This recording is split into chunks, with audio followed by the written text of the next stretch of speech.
Praise the lord. మన ప్రభు అయిన యేసుక్రీస్తు ధనికరమైన నామములో మీకు శుభాలు తెలియజేస్తా ఉన్నాను. ప్రియులారా, ఈ దినం ప్రకటన గ్రంథంలో ఒక వాక్యం చదువుకుందాం. దేవుడి యొక్క ధ్యానం నిమిత్తమై ప్రకటన గ్రంథంలో ఒక వాక్యాన్ని చదువుదాం. Book of Revelation chapter 22. ప్రకటన గ్రంథం 22వ అధ్యాయం 14వ వచనం, 14th వర్డ్స్. జీవవృక్షమునకు హక్కు గలవారై గుమ్మముల గుండా ఆ పట్టణంలోనికి ప్రవేశించినట్లు తమ వస్త్రములు ఉదుక్కుని వారు ధన్యులు. జీవవృక్షమునకు హక్కు గలవారై గుమ్మముల గుండా ఆ పట్టణంలోనికి ప్రవేశించినట్లు తమ వస్త్రములు ఉదుక్కుని వారు ధన్యులు. సో ఇక్కడ వస్త్రాలు ఉతకడం అనేది కనబడతా ఉంది. దేనికోసం అంటే పట్టణంలో ప్రవేశించడానికి. పట్టణంలో ప్రవేశించే వాళ్ళకి ఒక క్వాలిఫికేషన్ ఉంది. ఒక క్వాలిఫికేషన్ ఏంటంటే తమ వస్త్రాలను ఉతుక్కున్న వాళ్ళు మాత్రమే. సో ఇదేదో తిరిగి జన్మించినప్పటి దగ్గర ఉన్నటువంటి ఆ అంతస్తు, ఆ క్వాలిఫికేషన్ కాదు. విశ్వాసి లేదంటే పాపిగా ఉన్నప్పుడు ప్రభువుని నమ్ముకున్నప్పుడు తమ పాపాలను కడుక్కున్నారు. కానీ ఇక్కడికి వచ్చినప్పుడు అలాంటి విషయమే ఇక్కడ కూడా అనేది కాదు. ఇక్కడ గమనించండి, పట్టణంలో ప్రవేశించడం అనేది కొంత ప్రాముఖ్యమైన విషయం. ఎందుకంటే ఆ పట్టణము చచ్చౌకమైంది అండి, వెల్ ప్రిపేర్డ్, చక్కగా సిద్ధపరచబడింది. అందులో ఎటువంటి పొరపాటు, తప్పు, బలహీనత కనపడదు. సో అందులో ఉన్నటువంటి జీవవృక్షాన్ని అందుకోవాలి అంటే వీళ్ళు కూడా వెళ్ళేవాళ్ళు ఎట్లా ఉండాలంటే పరిపూర్ణులై ఉండాలి. ఒక మాటలో తమ వస్త్రాలు ఉతుక్కొని తెలుపు చేసుకున్న వాళ్ళై ఉండాలి. ఒక మాటలో ఈ దినాల్లో క్రైస్తవులు తమ పాపాలు పోయిన నిశ్చయిత కలిగి ఉన్నారు, కానీ తమ వస్త్రాలు మాత్రం ఎప్పుడు మురికిగానే ఉంటాయి. కారణం ఏంటి? ఎందుకంటే వస్త్రాలు అనే దాన్ని ఎట్లా డీల్ చేశారు ఇక్కడ ఉన్న వాక్యం, లేదా బైబిల్ ఎలా మాట్లాడుతుంది అనే దాని గురించి మనం ఆలోచన చేద్దాం. ఏదేమైనా పట్టణంలో ప్రవేశించాలంటే మీ వస్త్రాలు క్లీన్గా ఉండాలి, అవి తెల్లగా ఉండాలి. అది ప్రభు యొక్క రక్తంలో కడగబడి లేదా ఉతుక్కున్న వాళ్ళై తెల్లగా ఉండాలి. గమనించండి, పాపాలు పోయినాయా లేదా అనేది ఇక్కడ సమస్య కాదు, మీ వస్త్రాలు ఎలా ఉన్నాయా లేదా అనేదే సమస్య. గమనించండి, వస్త్రాలు అనే దాని గురించి బైబిల్ ఏం చెప్తుంది? వస్త్రం అంటే దాని అర్థం ప్రవర్తన, కండక్ట్, ఇంకా క్రియలు అనే పదం కూడా ఉంది. గమనించండి. సో మనం ఆ విషయం చూడాలంటే ప్రకటన గ్రంథం 19వ అధ్యాయంలోనే అక్కడ ఒక పెండ్లి కుమార్తె, గొర్రెపిల్ల యొక్క పెండ్లి కుమార్తె ఒక ఆమె ఉంది. ఆమె తను సిద్ధం చేసుకుంది. ఎట్లాగంటే ప్రశస్తమైన నారబట్టలు వేసుకొని ప్రకాశమానమైనటువంటి వస్త్రాలు, ఇవి పరిశుద్ధుల నీతి క్రియలు అని రాయబడింది. సో కాబట్టి వస్త్రాలు అంటే కండక్ట్, ప్రవర్తన, లోతైన విధానంలో అవి క్రియలుగా బయటకు వస్తూ ఉంటాయి. గమనించండి, ఆ క్రియలు ఎట్లా ఉండాలంటే తెల్లగా ఉండాలి. క్రియలు ఉన్నాయి కానీ అవి తెల్లగా లేవు. క్రియలు ఉన్నాయి ఇంకా అవి కడగబడినట్టు లేదు. సో ఎట్లాగ దీన్ని మనం అర్థం చేసుకోవడం? చాలాసార్లు ఈ వాక్యాన్ని చదివినప్పుడు చాలామంది ఏమనుకుంటారంటే ప్రభు యొక్క రక్తంలో మన పాపాలు కడుక్కుంటామే కదా, అదే మళ్ళీ ఎత్తి చెప్పారు అన్నట్టు ఉంటుంది ఇక్కడ.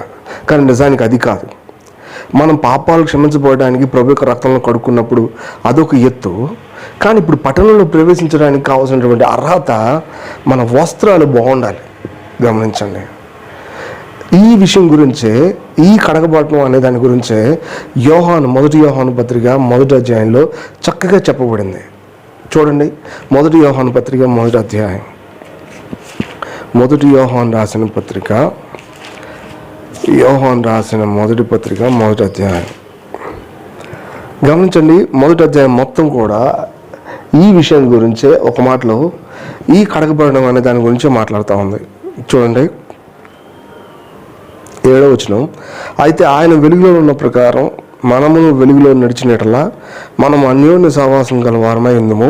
అప్పుడు ఆయన కుమారుడైన యేసు రక్తము ప్రతి పాపం నుండి మనల్ని పవిత్రులుగా చేయను. గమనించారా? ఈ చాప్టర్ అంతా కూడా సహవాసం అనే దాని గురించి చెప్పబడింది. ఇక్కడ అపోస్తలుడు కడగబడడం అనే దాని గురించి చెప్తున్నప్పుడు అది ఎటువంటి పాపాలు మనం జాగ్రత్తగా అర్థం చేసుకోవాలి. ఈ చాప్టర్ అంతా కూడా సహవాసం, ఫెలోషిప్. చూడండి, 2వ వచనం, 3వ వచనం. మాతో కూడా మీకును సహవాసం కలిగినట్లు మేము చూచిన దాన్ని వినేదాన్ని మీకును తెలియజేయుచున్నాము. మన సహవాసం అయితే తండ్రితో కూడాను ఆయన కుమారుడైన యేసుక్రీస్తు తోడును ఉన్నది. చూసారా, మన సహవాసం గమనించండి. ప్రభువుని నమ్ముకున్నప్పుడు మొట్టమొదటిగా జరిగేది ఏంటంటే లోకంలో నుంచి ప్రభువులోకి రావడం. కానీ ఇక్కడికి వచ్చిన తర్వాత జరిగేది ఏంటంటే ప్రభుతో మనం కలిసి సహవాసం చేయడం, కలిసి నడవడం, ఫ్రెండ్షిప్ చేయడం, ఫెలోషిప్ కలిగి ఉండడం. సో ఇక్కడ వస్త్రాలు కడుక్కోండి లేదంటే తెల్లగా చేసుకోండి అని చెప్పినప్పుడు అవి ఎటువంటి పాపాలంటే ప్రభువుతో మనకున్న సహవాసంలో కలిగేటువంటి పొరపాట్లు, పాపాలు.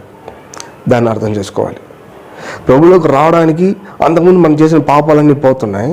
కానీ ప్రభుతో సహవాసం చేసేప్పుడు వచ్చే పాపాలు మరి అవి శుద్ధిగా, మన వస్త్రాలు శుద్ధిగా ఉంటేనే కానీ పట్టణంలో ప్రవేశం లేదని చెప్పేది క్లారిటీగా ఉంది. గమనించండి, పట్టణంలో ప్రవేశించడానికి కావాల్సిన అర్హత ఏంటంటే ప్రభుతో మనకున్న సహవాసం ఏమాత్రం మలినం లేనిదే ఉండాలి. అది అపోస్తులుడి యొక్క ఇక్కడ ఉన్నటువంటి భారం.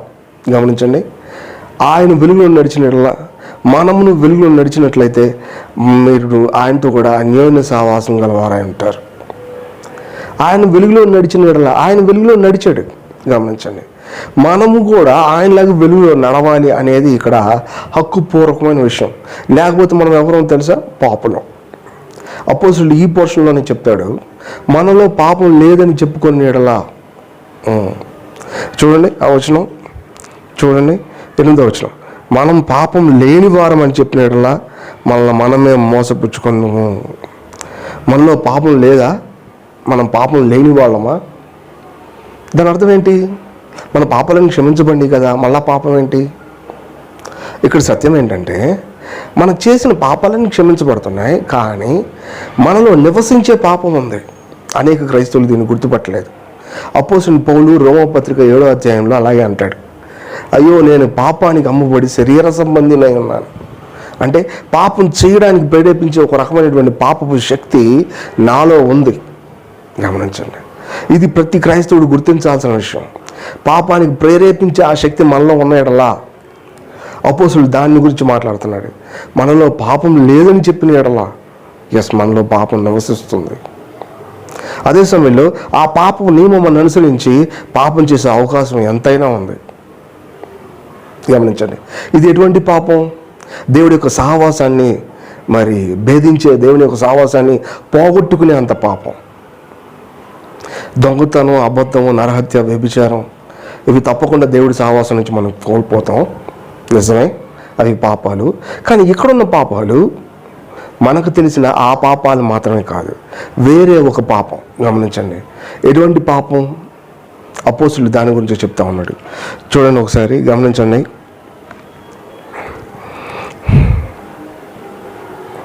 తొమ్మిదవ వచనం, మన పాపములను మనం ఒప్పుకునే ఎడల ఆయన నమ్మదగిన వాడు, నీతిమంతుని కనుక ఆయన మన పాపములను క్షమించి సమస్త దుర్నీతి నుండి మనల్ని పవిత్రులుగా చేయను.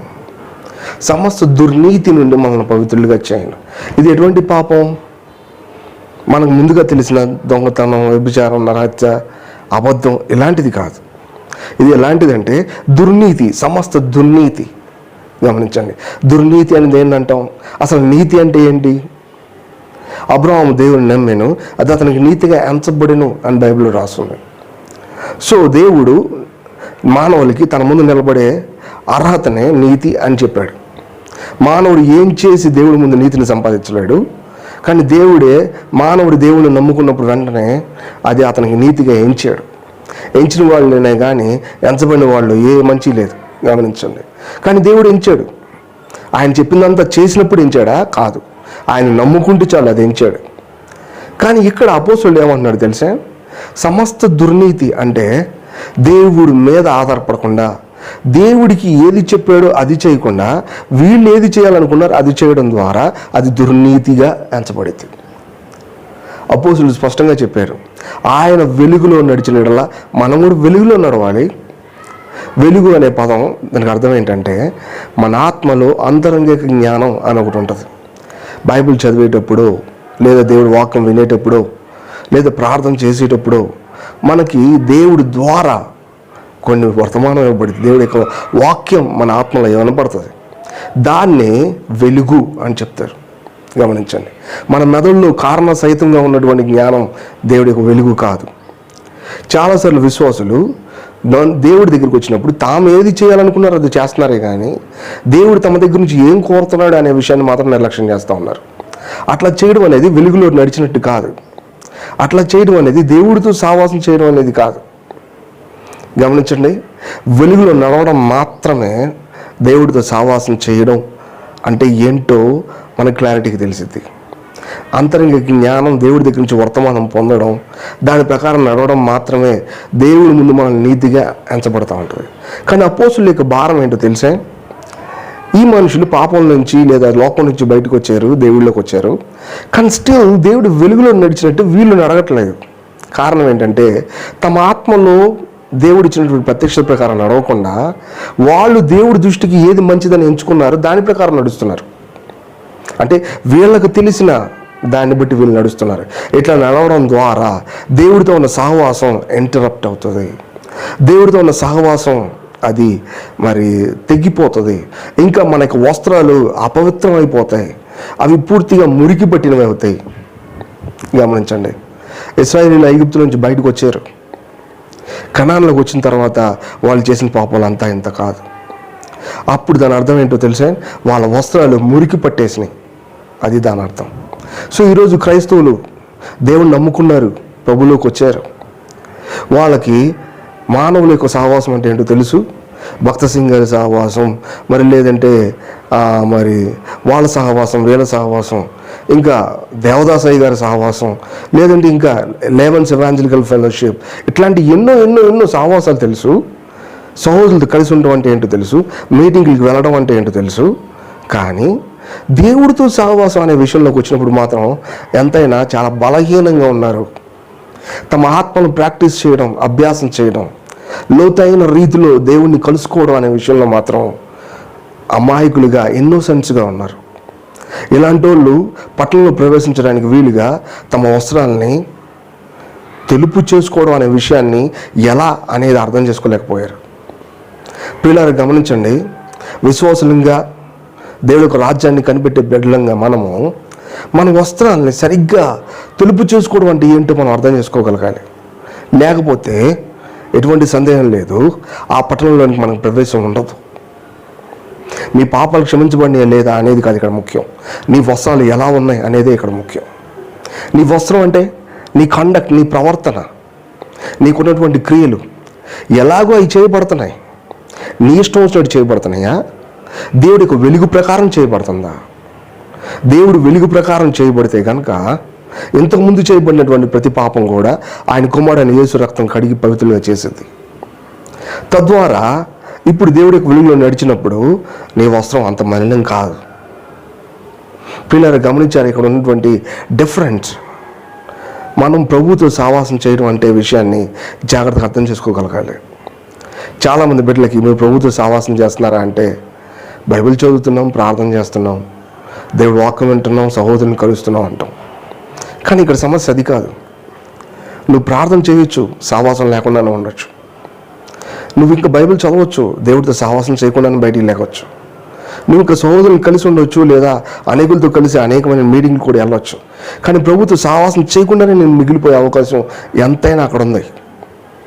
ప్రేమైన సహోదరులారా, ఆత్మ సంబంధంగా మనం ఉండడం అంటే ఏంటో తెలియకపోతే దేవుడు మన దగ్గర నుంచి వెలుగుపూర్వకంగా ఏం కోరుకుంటున్నాడు అనేది మాత్రం మనకు అర్థం కాదు. నన్ను అడగనివ్వండి, మీరు క్రైస్తవులు ఎలా అయ్యారు? చాలామంది క్రైస్తవులు ఈ ప్రశ్న అడగాలి. ఎలా అయ్యారు? ప్రార్థన చేయడం ద్వారానా? బైబిల్ చదవడం ద్వారానా? అనేక మీటింగ్కి అటెండ్ అవ్వడం ద్వారానా? లేదంటే ఎవరో వచ్చి మీరు తిరిగి జన్మించారు, బ్యాప్టిజం తీసుకోండి, లేదా బ్యాప్టిజం తీసుకుంటున్న ద్వారానా మీరు క్రైస్తవులు అయ్యారు? కాదు. బైబిల్ చెప్తుంది, తనని అందరూ అంగీకరించరో అనగా తన నామం అందు విశ్వాసం ఉంచిన ప్రతి వారికి దేవుని కుమారులగుటకు, దేవుని పిల్లలగుటకు ఆయన అధికారం అనుగ్రహించాడు. దాని అర్థం ఏంటంటే అదే సమయంలో 13వ వచనంలో రాయబడి ఉంటుంది, వారు దేవుని వలన పుట్టిన వాళ్ళు. 12వ వచనంలో, యోహాను సువార్త 1:12వ వచనంలో, ఆయన నామం ముందు విశ్వాసం ఉంచడం వలన దేవుడు తానే మనలో ప్రవేశిస్తూ ఉన్నాడు. అట్లా ప్రవేశించడం ద్వారా మనం క్రైస్తవులు అయ్యాం. ప్రార్థన చేయడం ద్వారానో, బైబిల్ చదవడం ద్వారానో, లేదంటే తెల్లబట్టలు వేసుకోవడం ద్వారానో, లేదంటే మరి మీటింగ్కి వెళ్ళడం ద్వారానో కాదు. దేవుడు మనలోకి రావడం ద్వారా ఆ తర్వాత మనం వీటన్నిటిని చేస్తూ ఉంటాం. కానీ ఈరోజు ప్రభుత్వ సావాసం చేస్తున్నారంటే విశ్వాసులు అమాయకంగా కేవలం వీటిని మాత్రం ఎత్తి చూపించడం అనేది ఎంతైనా కొంచెం బాధ కలిగించే విషయమే. పిల్లలు గమనించండి, ప్రభుత్వం మీ సావాసం ఎట్లుంది? ఆయన మీ ఆత్మలో చెప్పింది ఇదే అని ఖచ్చితంగా గుర్తుపట్టగలుగుతున్నామా? ఓ ప్రత్యేకమైన విషయాల గురించి ప్రత్యేకమైన దేవుడి చిత్తాలు కనిపెట్టడం అనేది ఒక ప్రత్యేకమైన సంగతులు నిజమే. కానీ ఉదయాన్నే మనం తిరిగి లేచినప్పుడు ప్రార్థన చేసుకోమని చెప్పేది మీ ఆత్మ కాదా?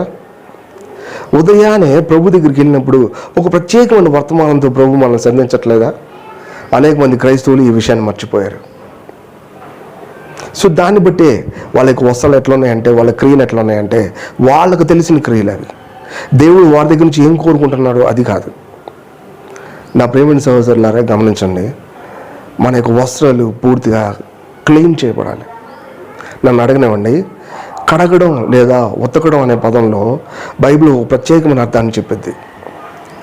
హెబ్రీయులకు రాసిన పత్రిక 10వ అధ్యాయం 22వ వచనంలో మనస్సాక్షి కల్మషం తోచుకున్నట్లు ప్రోక్షించబడిన హృదయం గల వారమును నిర్మలమైన ఉదకంతో స్నానం చేయబడిన శరీరం గల వారమై సంపూర్ణమైనటువంటి విశ్వాసంతోనూ గమనించండి. ఆ వాక్యం చదువుతాం.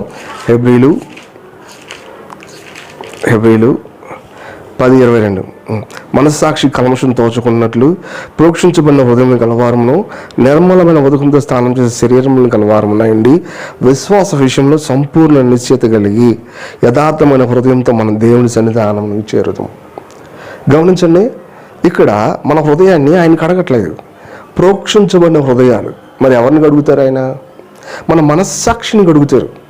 9వ అధ్యాయం 14వ వచనంలో హెబ్రీయులకు రాసిన పత్రిక, అక్కడ ఆయన రక్తం దేన్ని కడుగుతుందంటే మనస్సాక్షిని. గమనించండి, జీవం గల దేవుని సేవించడానికి, నిర్జీవమైన క్రియలను విడిచిపెట్టడానికి, జీవం గల దేవుని సేవించడానికి మీ మనస్సాక్షిని మరి ఎక్కువగా శుద్ధి చేయండి. మన మనస్సాక్షిని ఆయన యొక్క రక్తం శుద్ధి చేసింది. తద్వారా మన హృదయంలో ఉన్నటువంటి ప్రతి గిల్ట్, ప్రతి అపవిత్రత మన మనస్సాక్షి ఎత్తి చూపిస్తూ ఉంటుంది. సో దేవుడి యొక్క రక్తం మన ప్రవర్తనని, మన కండక్ట్ని ఎక్కడ కడిగిద్దంటే మనస్సాక్షిలో కడిగిద్ది. తద్వారా మన క్రియ మంచిదో లేదో అది చెప్తూ ఉంటుంది. ఒక క్రైస్తవుడికి ఉన్న ఆధిక్యత ఏంటి? దేవుడి చేత ఎంత బాగా ఆశీర్వదించబడ్డావు అనేదా? కాదు. ఒక క్రైస్తవుడికి ఉన్న ఆధిక్యత తప్పు ఒప్పుల గురించి చెప్పబడే ఒక చక్కటి అవయవం అతను కలిగి ఉండడమే. ఈ లోకానికి మించినటువంటి తప్పు ఒప్పులు చెప్పగలిగే అవయవం తన ఆత్మలో, మనస్సాక్షిలో ఉంది. ఆ మనస్సాక్షి ప్రభు యొక్క రక్తంలో కడగబడకపోతే ఎన్నో విషయాల గురించి ఆ మనస్సాక్షి మరి ఎక్కువగా చెప్పదు. ఎంత ఎక్కువగా అది కడిగితే అంత ఎక్కువగా తప్పుని ఎత్తి చూపించేది. ఈ రోజుల్లో విశ్వాసులు చేసే అనేకమైన పొరపాట్లు తమ మెదడులోనే వాళ్ళకు ఉన్నాయి. ఇది తప్పు ఒప్పు అని అక్కడి నుంచి తెలుస్తుంది, కానీ తమ మనస్సాక్షులు రెస్పాండ్ అవ్వట్లేదు, తమ ఆత్మ రెస్పాండ్ అవ్వట్లేదు. అనేకులు వారు చేసే పనులు దేవుడికి వెలుగులో లేవు అని చెప్పడానికి ఇది ఒక పెద్ద చక్కటి ఉదాహరణ. మనం చేసే పొరపాటు మన మనస్సాక్షి ఎత్తి చూపిస్తుందా, లేదా మనకే మన యొక్క తెలివితేటలో తెలుస్తుందా? అనేక సార్లు ఆ పదం విన్నందున మన తెలివితేటలు చెప్తాయి, కానీ మన మనస్సాక్షి దేవుడు ముందు అది లేచి చెప్పట్లేదంటే అది ఎక్కువ కడగబడట్లేదు. దాని అర్థం అది. పిల్లరా, ఈరోజు మనకున్న బాధ ఏంటో తెలుసా? అనేకులు నాకు పెద్ద పెద్ద కార్యాలు చేయలేదేమో అనే బాధ కాదు. పెద్ద పెద్ద ప్రసంగాలు, పెద్ద పెద్ద మీటింగ్లు, పెద్ద పెద్ద విషయాలు మనం చేయలేదు అది కాదు బాధ. మన మనస్సాక్షి అది రెస్పాండ్ అవ్వాల్సిన అంత విధానంలో రెస్పాండ్ అవ్వట్లేదు. ఏది దేవుడికి వెలుగు, ఏది మన సొంత దుర్నీతి అనే విషయంలో అది ఎత్తి చూపించట్లేదు. నా ప్రియమైన సహోదరులారా, మన మనస్సాక్షిని మరి ఎక్కువగా కడుక్కుందాం. తద్వారా మనకి క్రియలు క్లీన్గా ఉంటాయి. లేకపోతే మన మనస్సాక్షి చెప్పదు, మన క్రియలు మురికిగా ఉంటాయి. అట్లా ఉంటే మనం ఆ పట్టణంలో ప్రవేశించలేం. కానీ ఆయన కుమారుడైన యేసు రక్తం, ప్రభువా మా సొంత నీతిని అనుసరించి చేసామయ్యా, దుర్నీతిని అనుసరించి చేసామయ్యా, నీకోసం కనిపెట్టుకోలేదయ్యా అని మనం ఒప్పుకొని ఎడల ఆయన కుమారుని యేసు రక్తము సమస్త దుర్నీతి నుండి మనల్ని కడిగి పవిత్రులుగా చేస్తుంది. అంటే తిరిగి మనతో ఆయనకున్న సహవాసం రిస్టోర్ అవుతుంది, రికన్సైల్ అవుతుంది. గమనించండి. తద్వారా మనం ఆయనతో సహవాసం చేస్తూ ముందుకెళ్ళచ్చు. లేదంటే మన వస్త్రాలు మురికి పడతాయి. ఇంకా బైబిల్లో ఈ వస్త్రం గురించి చాలా విషయాలు ఉన్నాయి. నీతి వస్త్రం అని రాయబడింది. అంటే మన పాపాలు క్షమించబడినాయి ఫస్ట్, కానీ ఇక్కడికి వచ్చిన తర్వాత మన క్రియలన్నీ ఆయన మీద ఆధారపడి చేస్తూ ఉండాలి. లేకపోతే అది నీతి వస్త్రం ఎంచబడదు. నా ప్రియమైన స్నేహితులారా, ఈరోజు ప్రభువు మనకి ఇచ్చినటువంటి నీతి వస్త్రం, ఎడతెగక ఆధారపడే నీతి వస్త్రం. రోమపత్రిక 6:17 చెప్తుంది, మీరు పాపం నుంచి విమోచింపబడి నీతికి దాసులయ్యారు. దాని అర్థం ఏంటి? ఆయన మీద ఆధారపడడం తప్ప వేరే పెద్ద విషయం మనకు లేదుగా. అది చిన్న విషయమైనా పెద్ద విషయమైనా ఆయన మీద ఆధారపడమే. ఎలా ఆయన మీద ఆధారపడి ఆత్మ సంబంధంగా ఆ విషయాన్ని తెలుసుకోవడం, దేవుడు మెల్లమెల్లగా ఈయన మనం బోధిస్తాడు. పిల్లలు గమనించండి. పరిశుద్ధ పట్టణంలోకి వెళ్ళడానికి, జీవవృక్షానికి హక్కు కలిగి ఉండడానికి ఏకైక దారి మన పాపాలు క్షమించబడి లే దేవుని రక్షించబడినప్పుడు అని కాదు. మన వస్త్రాలు తెల్లగా ఉన్నాయి, మన కండక్ట్ చాలా బాగుంది. అటువంటి విధానంలో దేవుడు మనల్ని సిద్ధపరచాలని ఈ చివరి దినాల్లో ఆయన ప్రయత్నం చేస్తూ ఉన్నాడు. అనేకులు తమ వస్త్రాల విషయంలో నిర్లక్ష్యంగా ఉన్నారు. వింటున్న మనము మన వస్త్రాలు ఎట్లున్నాయి చూసుకుందాం. మన మనస్సాక్షి సరిపోయినంతగా రెస్పాండ్ అవుతుందా చూసుకుందాం. దేవుడు చక్కటి విధానంలో ఆయన కుమారుడైన యేసు రక్తం మనల్ని సమృద్ధిగా కడిగి పవిత్రపరచును గాక. చిన్న ప్రార్థన చేద్దాం. ప్రేమ గల తండ్రి, మీరు ఎల్లప్పుడూ మాతో కూడా ఉన్నందుకు స్తోత్రములు. పట్టణంలో ప్రవేశించడానికి, జీవవృక్షానికి హక్కు కలిగిన వారమై ఉండడానికి, మా వస్త్రాలు మీ రక్తంలో ఊదుకొని తెలుపు చేసుకోవాలనే సత్యానికి స్తోత్రములు. నిజమే ప్రభువా, అనేక సార్లు మీ వెలుగును అనుసరించి నడవకుండా మాకు తెలిసిన విషయాలు మేము చేస్తున్నప్పుడు మా వస్త్రాలు మురికి పట్టినాయి తండ్రి. అవి మేము తెలుసుకోలేనంత రీతిలో మురికి పట్టినాయి. కారణం మా మనస్సాక్షి అనేక విషయాలు రెస్పాండ్ అవ్వట్లేదు. ఓ దేవా, మా మనస్సాక్షిని కడగండి, పవిత్రపరచండి, శుద్ధి చేయండి ప్రభు. అది ప్రతి చిన్న విషయానికి ఎత్తి మాకు మేలేదో కీడేదో ఆత్మ సంబంధమైనదేదో మీ నీతి ఏదో మాకు తెలియపరచును గాక. వింటున్న మాలో ఆ కార్యాన్ని సమృద్ధిగా చేయండి ప్రభు. మీ యొక్క రాకడలో ఆ పట్టణంలో ప్రవేశం మాకు సమృద్ధిగా కలిగించు. వందనాలు చెల్లిస్తూ యేసుక్రీస్తు పరిశుద్ధ నామంలోనే ప్రార్థిస్తున్నాము తండ్రి, ఆమేన్. మీ అందరికీ ప్రభువైన యేసుక్రీస్తు నామంలో వందనాలు.